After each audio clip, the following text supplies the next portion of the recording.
আপনাদের সবাইকে জানাই আসসালামু আলাইকুম ওয়া রাহমাতুল্লাহ। প্রিয় বাঁশখালীবাসী, আপনারা জানেন গত 16 বছর ধরে বিগত সময়ে ওই বাঙালি জাতীয়তাবাদের নামে, ওই ভারতীয় হেজেমনির, ওই হিন্দুত্ববাদী সংস্কৃতির নামে বাংলাদেশে যে জাতীয়তাবাদ কায়েম করা হয়েছিল, যেই পাটাতনের উপর দাঁড়িয়ে মুজিববাদ কায়েম করা হয়েছিল, যেই মুজিববাদের উপর দাঁড়িয়ে এই দেশের হাজার হাজার তরুণকে গুম করা হয়েছিল, খুন করা হয়েছিল এবং বাংলাদেশের জাতীয় পর্যায় থেকে শুরু করে প্রত্যেকটা পাবলিক স্পেয়ারে এই দেশের মুসলমানিত্বকে তুচ্ছতাচ্ছিল্য করে, এই দেশের ইসলামকে হেয় করে যেই বাঙালি জাতীয়তাবাদ কায়েম করেছিল, তারা আবার সেই বাঙালি জাতীয়তাবাদের পথে উঠেছে। আমরা স্পষ্ট করে বলতে চাই, এই বাঙালি জাতীয়তাবাদ বাংলাদেশের গড়া মানুষ ভূমি করে দিয়েছে। সেই গড়া ভূমি আমাদের দেওয়াতে চেষ্টা করবেন না। ওই 5 তারিখের পর আমাদের জুলাই শহীদের পরিবার যখন তার সন্তানের লাশ খুঁজতেছিল, তখন বিদেশের মধ্যে অনেকে সুন্দর সুন্দর কোট সেলাই করতেছিল। সেই বিলাতি এক চোখা শিয়াল আজকে আমাদেরকে অন্ধ মনে করে সেই কানা শিয়াল কি এক জাল কাঠ নিয়ে এসেছে, জামালা কাঠ। যখন আমাদের মুস্তাফিজুর রহমানকে, ক্রিকেটারকে ভারতের বাড়িতে খেলতে দেওয়া হয় না, যখন আমাদের সীমান্তে প্রতিনিয়ত হত্যাকাণ্ড চলে, যখন ওই জুলাই গণহত্যাকারী আওয়ামী সন্ত্রাসীরা ভারতের মধ্যে বসে এই দেশের ডিপ স্টেট এবং এই দেশের একটা অংশ যারা এই দেশে খেয়ে এই দেশে বসবাস করে, এই দেশের দেশপ্রেমিক তরুণদেরকে হত্যা করে, শহীদ উসমান শরীফ হাদিকে হত্যা করে, যখন ভারতের বিরুদ্ধে আমাদের আজাদির লড়াইটা গুরুত্বপূর্ণ হয়ে যায়, তখন তারা বোমার মতো চুপ থাকে।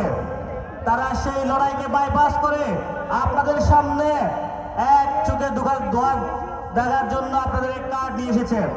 আমরা বলতে চাই, আমরা ভারতের বিরুদ্ধে, আধিপত্যবাদের বিরুদ্ধে আজাদির লড়াই করতে চাই। আমরা বাংলাদেশের সার্বভৌমত্ব লড়াই করতে চাই। আমরা যখন এই দেশের মানুষের ইজ্জত, এই দেশের মানুষের অধিকার, এই দেশের মানুষের মর্যাদা নিয়ে কথা বলি, তখন তারা আমাদেরকে ভিখারি মনে করে। তারা আপনাদেরকে ভিখারি মনে করে 2000 টাকার কার্ড নিয়ে এসেছে। আপনারা দেখেছেন, তারা সামান্য বিরিয়ানির প্যাকেটের জন্য নিজেদের মধ্যে মারামারি করে।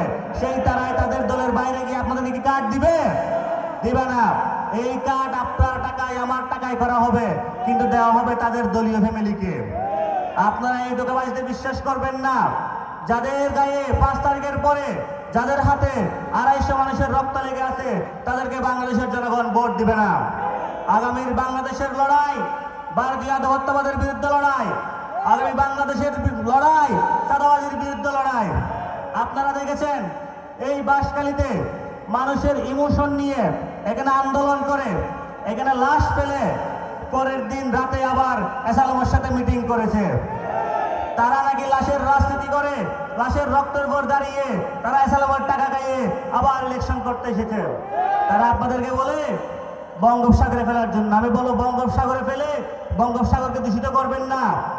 তারা 5 তারিখের পর থেকে চাঁদাবাজি করে, সন্ত্রাসী করে তারা নিজেদের কবর নিজেরা করেছে।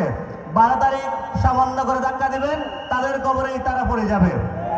আমরা দেখেছি বাঁশখালীর মানুষ বছরের বছর একজনকে ভালোবেসেছিল, কিন্তু বাঁশখালীর কোনো ভাগ্য পরিবর্তন হয় নাই।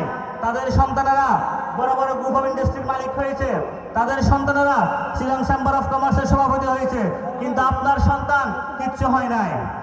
আমরা সামনের যে বাংলাদেশের স্বপ্ন দেখি, এখানে রাজনৈতিক যে ব্যবসায়ী সিন্ডিকেট আছে, যে গ্রুপ অফ ইন্ডাস্ট্রির সিন্ডিকেট আছে, সেটা ভেঙে দিয়ে এই দেশের মালিকানা এই দেশের তরুণদেরকে দিতে হবে।